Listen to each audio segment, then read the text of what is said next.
So, yo, Top G's. So, ngayon nga pala, no, bali ang gagawin natin is totally commitment, full dedication, tapos lahat-lahat, total lock-in na tayo ngayon.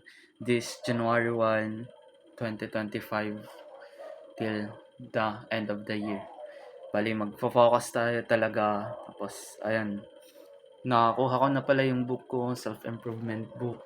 I made it by my own na parang gagawin siyang self-improvement pero binili nga natin. So, ayun nga.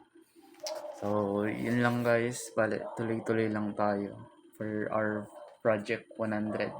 Di lang, kakayanin natin to para sa lahat. Bale, ano nga pala na?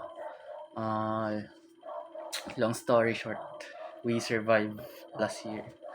Then, yung mga laman dito ng book is about sa pag-i-improve natin sa natin, sa everyday life for for the next 100 days. O yun nga guys, no?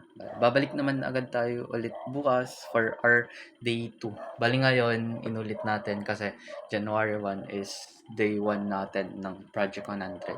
So yun lang guys, no? Boom!